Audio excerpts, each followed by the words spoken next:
You get that camera out Are of you here. aware that you are leasing to an illicit massage parlor? Get the camera out of here. Okay. Are you telling me that you have done all the work that they've paid you for?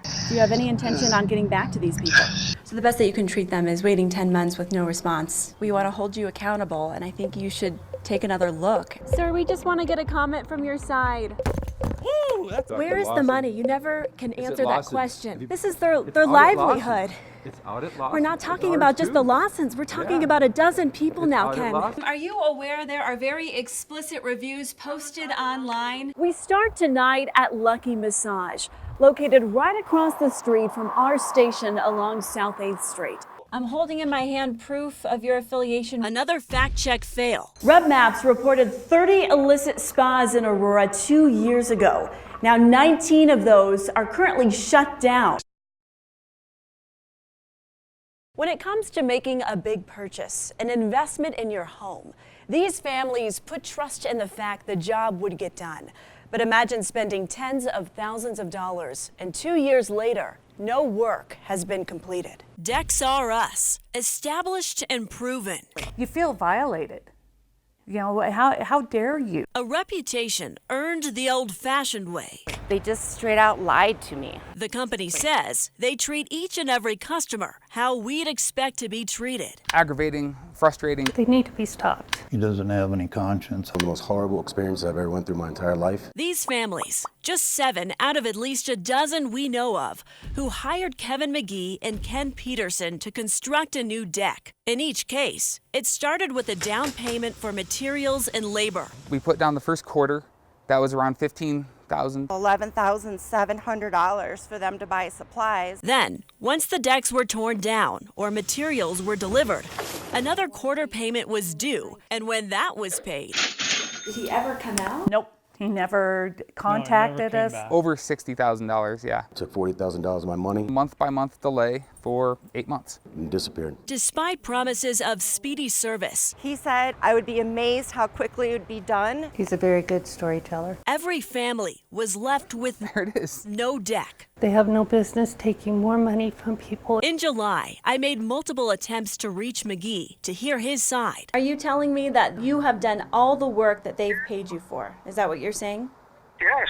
But his story never added up. From August to September, 3 other families came forward with documented proof of the same problem. You advertise online that you have a solid reputation and that you treat your customers like you would like to be treated. Do you think these people are getting treated fairly? I think they're getting treated as best we can treat them, yep. So the best that you can treat them is waiting 10 months with no response. Well, there has been a response. Do you have proof of that? I do. Can I see it? No, thank you. Peterson refused to show me any documentation that would back up his story. On October 16th, the Pikes Peak Regional Building Department revoked their license following complaints of multiple violations. Their office closed up, phone lines disconnected. McGee then filed for Chapter 7 bankruptcy, which begs the question, where did all of that $250,000 go? McGee never gave me a straight answer. Families want answers here. I know that, and they're going to have Where's the money? It's my lawyer. Where is the money? Silence. That's all we got. That could have been the end of the story. But on November 20th, the duo filed a public appeal requesting their license back. It was the first time we heard Kevin McGee express any regret and remorse. And this has hurt a lot of people, and it's just eating me alive inside. The two blaming their bad behavior on a change of management. We're in the process of going back to fix up and rectify the projects we had in place. Yet, these 12 families have yet to hear from either of them. So I questioned them after the hearing. I've been trying to get a hold of you for 5 months now. You should have talked to us before you talked to Where is the money? You never can answer that question. Have you been out there? How many times have you been out there? First of all, that's not How many times have you been out there? I don't care if I answer your question. Ken, this is their out at livelihood. It's out at Lawson. We're not It's talking ours about just the too. Lawsons. We're talking Yeah. about a dozen people It's now, out at Ken. Lawson. That is a lot of people who are out of money now. Are you okay? Hurry up now, hurry up now. Peterson's comments about the Lawson home don't make any sense. The Lawsons he kept referring to are one of the 12 families who initially reached out to us. This couple paid McGee and Peterson $90,000 and were left with this. So what happens now? Well, the board voted against the appeal. This means both McGee and Peterson will permanently remain without a license. As far as the victims in this case, though, 2 of the families have filed a class action lawsuit against the company. More could follow. Stephanie Sierra, KRDO News Channel 13.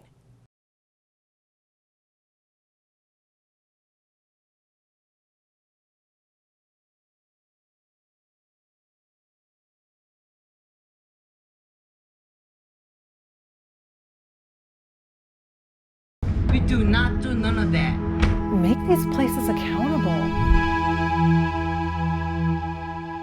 For the past year in El Paso County, 6 women have been rescued from human trafficking. 9 spas have shut down, and now new city laws are in the works.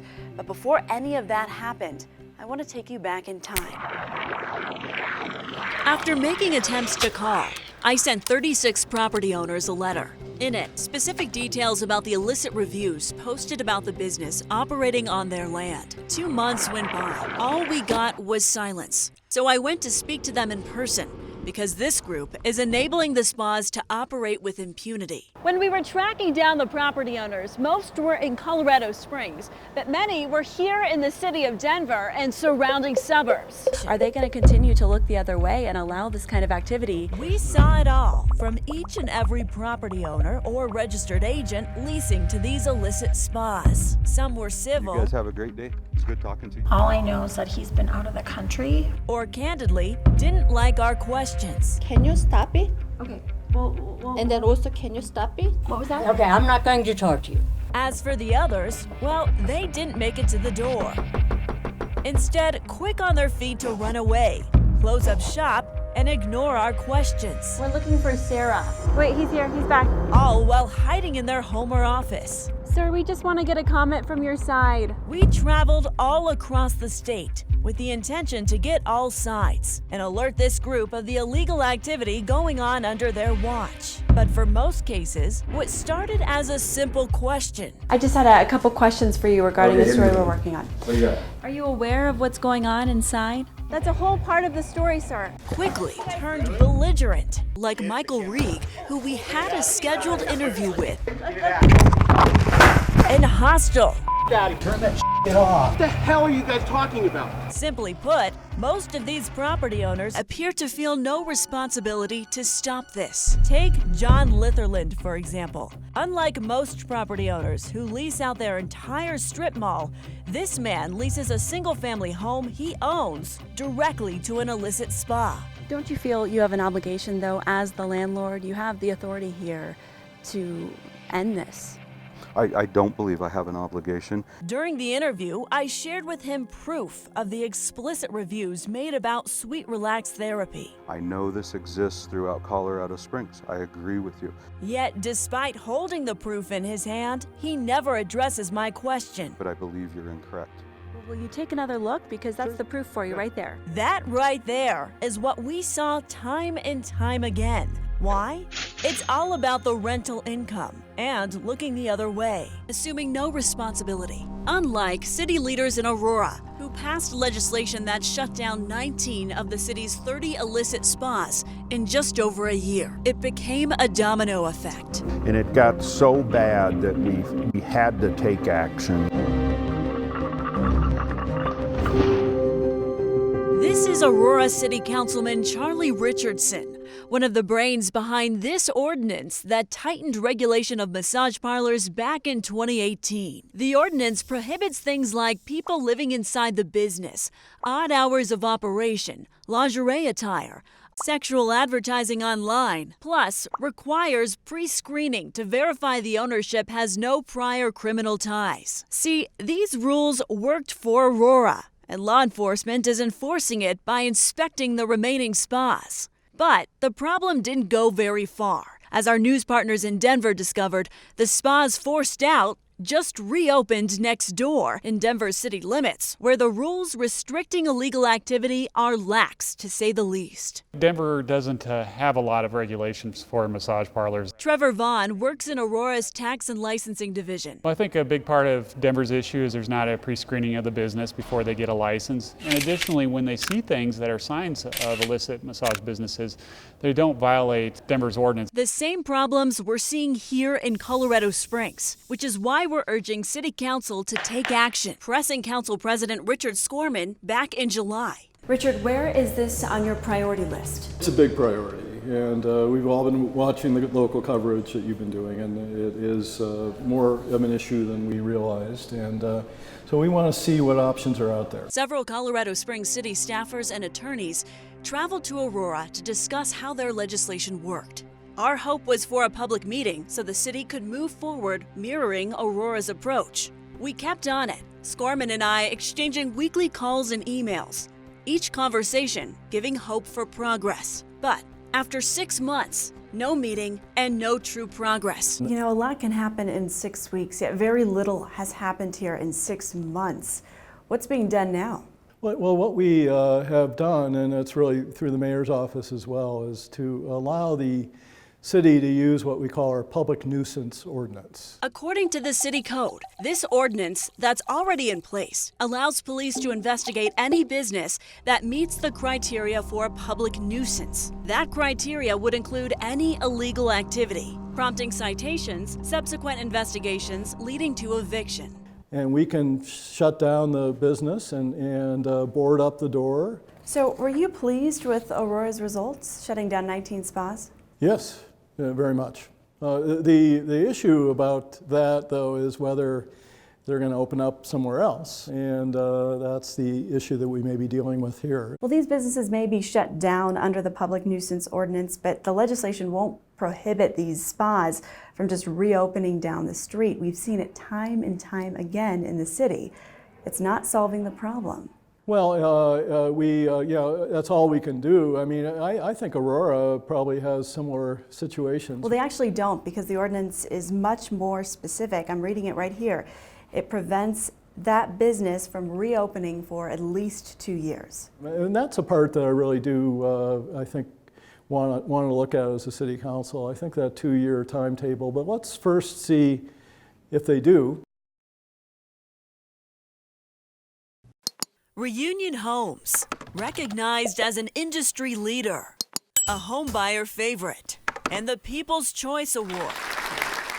High praise from the company, but if you ask the customers, once you sign that contract, pretty much wash their hands. They're done with you. They just kind of washed their hands of us. Wash his hands completely. They washed their hands of it, they were done. The product was not delivered to us. We didn't get what we paid for. It gets under your skin. That frustration is what these 6 families all share in common. They each hired Grant Langdon of Reunion Homes to build their dream house. Yet, after moving in, it only got worse. Things are just not getting done. We're out $3,800. Landscaping wasn't replaced, nor was the drainage. Went up into the attic and I could see that there was a gap in the roof. Hardwood floors were damaged. Very frustrating, and you just seem like you almost got taken. And the worst part? All those issues are supposed to be covered under the company-issued limited warranty agreement, where it specifically states Reunion warrants the home shall be free from defects in materials and workmanship. But I don't hear anything from them. They wouldn't do it. Very unresponsive, and nobody would get back to us. You never get a return, a reply. You have no idea if they ever received it. They don't respond. I've been running into the same trouble. Grant refused to answer my calls for a week. During that time, 7 other families came forward. So I showed up at his office to get answers. I'm Stephanie Sierra with News Channel 13. I have a number of questions for you. Are you aware there are 20 complaints alleging some sort of fraud filed against you and your company? 17 of them remain unanswered. What is your response to that? Grant, we've tried to get a hold of you for over 7 months now. You advertise on your website you're an industry leader, a home buyer favorite, yet these 17 families have yet to hear anything from you. Leave. Okay, we'll leave. Can you just answer that question? He refused to answer my questions, just like he's refusing to answer these families. We put our own money into it. We saved. He just doesn't care. It's frustrating and concerning. Felt like so betrayed. They need to get their act together. They need to be responsible. They need to be honorable. Trying to do everything we can to stop them.